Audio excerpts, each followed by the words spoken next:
MS Excel में हम pivot tables कर रहे हैं। लास्ट लेक्चर में हमने पाइवट टेबल की एक बहुत ही इम्पॉर्टेंट फीचर ग्रुपिंग को स्टार्ट किया था।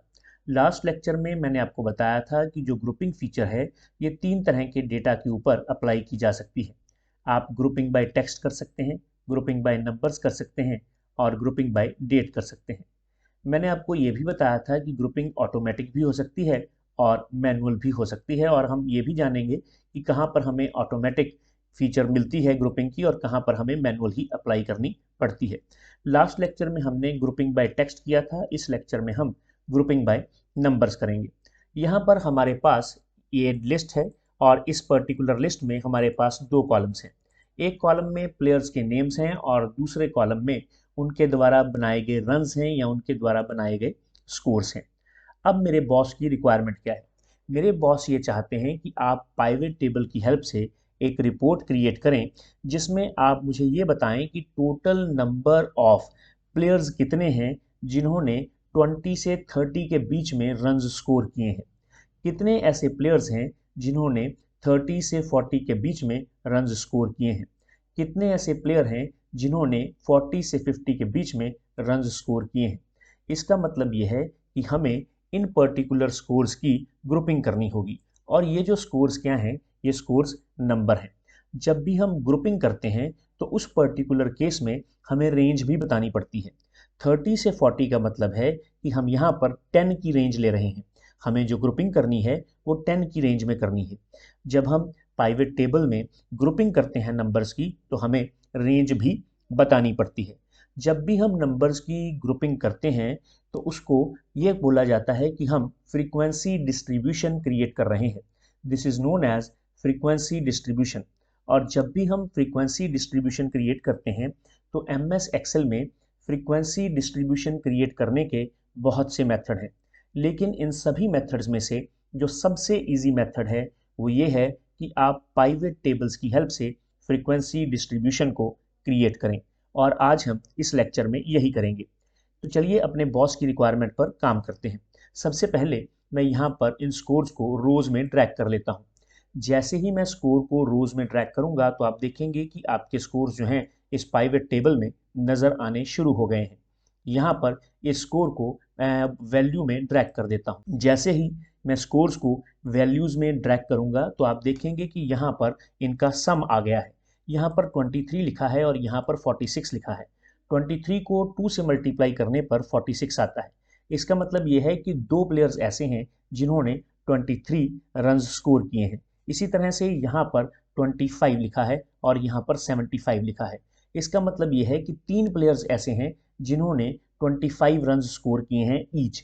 लेकिन हमें यहाँ पर 75 नहीं चाहिए, हमें यहाँ पर 3 चाहिए। तो उसके लिए हमें इसको सम ऑफ सेल में से चेंज करके काउंट ऑफ सेल में चेंज करना होगा। जब भी हम सम ऑफ सेल को या एक फंक्शन को हटाकर कोई नया फंक्शन अप्लाई करते हैं समराइज करने के लिए रिपोर्ट को, तो उसके लिए हम वैल्यू फील्ड सेटिंग्स में जाते हैं। वैल्यू फील्ड सेटिंग्स में जाने के लिए अलग अलग मेथड्स हैं जो मैंने आपको समझाए हुए हैं। मैं उनमें से एक मेथड्स का इस्तेमाल करके यहाँ पर वैल्यू फील्ड सेटिंग्स के बॉक्स को ओपन कर लेता हूँ। मैं यहाँ पर वैल्यूज़ में जाता हूँ। सम ऑफ स्कोर के साथ यहाँ पर ये जो एरो लगी है मैं इस पर क्लिक कर दूंगा। क्लिक करने पर यहाँ पर वैल्यू फील्ड सेटिंग्स का ये ऑप्शन आ जाएगी। आप यहाँ पर क्लिक करें। यहाँ पर समराइज वैल्यू बाय टैब में यहाँ पर अलग अलग फंक्शंस हैं। हम यहाँ से काउंट फंक्शन को चूज करके ओके पर क्लिक कर देते हैं तो आप देखेंगे कि आपकी रिक्वायरमेंट फुलफिल हो चुकी है। यहाँ पर 3 प्लेयर्स ऐसे हैं जिन्होंने 25 रन स्कोर किए हैं, लेकिन अभी भी मेरी रिक्वायरमेंट पूरी तरह फुलफिल नहीं हुई है। मुझे ये नहीं बताना कि 25 स्कोर करने वाले कितने हैं, मुझे ये बताना है कि 20 और 30 के बीच में स्कोर करने वाले कितने हैं। तो उसके लिए मुझे इसकी रेंज क्रिएट करनी होगी। रेंज क्रिएट करने के लिए आप यहाँ पर इन स्कोर में से किसी भी पर्टिकुलर सेल को सिलेक्ट करके यहाँ पर राइट क्लिक कर सकते हैं, और राइट क्लिक करने के बाद आप ग्रुप पर क्लिक कर सकते हैं। सेकंड मेथड ये है कि आप एनालाइज पर क्लिक करें। यहाँ पर आप ग्रुप फील्ड पर या ग्रुप सिलेक्शन पर क्लिक कर सकते हैं। जैसे ही आप यहाँ पर क्लिक करेंगे तो आप देखेंगे ग्रुपिंग का एक डायलॉग बॉक्स आपके सामने आ जाएगा। यहाँ पर ऑटो लिखा है और आपको 2 चेक बॉक्सेस प्रोवाइड किए गए हैं। इन चेक बॉक्सेस में स्टार्टिंग एट और एंडिंग एट लेबल लगाया गया है और इसके सामने यहाँ पर 2 टेक्स्ट बॉक्सेस हैं। फर्स्ट टेक्स्ट बॉक्स में 21 लिखा है और जो सेकंड टेक्स्ट बॉक्स है एंडिंग एट, उसमें 150 लिखा है। उसका कारण ये है कि इस पूरी की पूरी लिस्ट में, ये जो स्कोर्स की लिस्ट है, इसमें कोई भी पर्टिकुलर प्लेयर ऐसा नहीं है जिसने 21 से कम रन स्कोर किए हैं, इसलिए इसकी स्टार्टिंग रेंज जो है वो 21 है। और यहाँ पर 150 एंडिंग एट इसलिए लिखा है क्योंकि इस लिस्ट में कोई भी पर्टिकुलर प्लेयर ऐसा नहीं है जिसने 150 से ज़्यादा रन स्कोर किए हैं। और यहाँ पर हम जो इंटरवल चाहते हैं वो 10 का चाहते हैं। आप चाहें तो आप इसे बढ़ा या घटा भी सकते हैं। अब मैं यहाँ पर ओके पर क्लिक कर देता हूँ। जैसे ही मैं ओके पर क्लिक करूँगा तो आप देखेंगे कि यहाँ पर मेरे बॉस की रिक्वायरमेंट जो है वो फुलफिल हो गई है।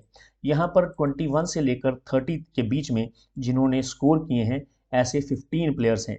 जिन्होंने 31 से लेकर 40 के बीच में स्कोर किए हैं ऐसे 15 प्लेयर हैं। इसी तरह से 71 और 80 के बीच में जिन्होंने स्कोर्स किए हैं ऐसे हमारे पास 9 प्लेयर्स हैं। तो अगर आप डिटेल देखना चाहते हैं तो आप इस 9 पर डबल क्लिक कर दें, तो ऐसा करने से आपके सामने उन प्लेयर के नेम्स और उनके स्कोर्स भी आ जाएंगे। चलिए हम शीट 1 में यहाँ पर वापस चलते हैं।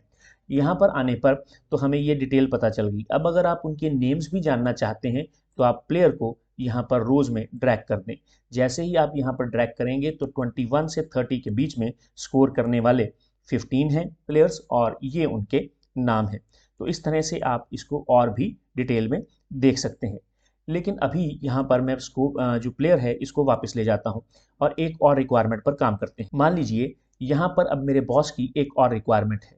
उन्होंने मुझसे कहा कि कितने ऐसे प्लेयर्स हैं जिन्होंने 0 से लेकर 21 के बीच में स्कोर किए हैं। तो मैंने उनसे कहा कि ऐसे तो प्लेयर इस लिस्ट में है ही नहीं। तो उन्होंने कहा कि अगर ऐसे यहाँ पर इस लिस्ट में प्लेयर नहीं है तो उनके बारे में भी यहाँ पर बताओ। कितने ऐसे प्लेयर्स हैं जिन्होंने 150 से ज़्यादा स्कोर नहीं किया है। तो मैंने कहा कोई नहीं किया है। तो कह रहे हैं कि ये जो पर्टिकुलर टेबल है या जो रिपोर्ट है इसमें तो कहीं पे नहीं बताया जा रहा। हाँ, ये तो अज्यूम करना है कि क्योंकि 150 के बाद कोई रेंज है नहीं, इसका मतलब है किसी प्लेयर ने ये स्कोर नहीं किया है। लेकिन मैं फिर भी दिखाना चाहता हूँ। तो उसके लिए आपको क्या करना होगा, उसके लिए आप यहाँ पर किसी भी पर्टिकुलर सेल को सिलेक्ट कर लें इस वाले कॉलम में। उसके बाद आप एनालाइज पर क्लिक करें, फील्ड सेटिंग्स पर क्लिक करें, लेआउट एंड प्रिंट में जाएं और यहाँ पर show items with no data पर क्लिक कर दें। यहाँ पर ओके पर क्लिक करें तो यहाँ पर देखिए यहाँ पर 0 लिखा हुआ आ गया, क्योंकि कोई भी पर्टिकुलर ऐसा प्लेयर नहीं है जिसने 21 से कम स्कोर किए हैं, तो इसलिए यहाँ पर 0 है। और कोई भी ऐसा प्लेयर नहीं है जिसने 151 से ज़्यादा स्कोर्स किए हैं, इसलिए यहाँ पर भी 0 लिखा हुआ आ गया है। तो इस तरह से आप इस पर्टिकुलर मेथड का ग्रुप बाय नंबर्स का इस्तेमाल कर सकते हैं। ये आपको देखना होगा कि आप किस तरह के डाटा पर काम कर रहे हैं। आप एजेस को ग्रुप कर सकते हैं। मान लीजिए आपके पास कोई डेटा है, उसमें अलग अलग जो पर्सन्स हैं उनकी एजेस हैं, उनको एज के हिसाब से आपको ग्रुप करना है, आप वो कर सकते हैं। मान लीजिए आपने कोई आइटम सेल की हैं, उनमें से किस पर्टिकुलर रेंज में कितनी आइटम सेल हुई है आप ये देख सकते हैं। आप सेल्स के डेटा पर लगा कर देख सकते हैं।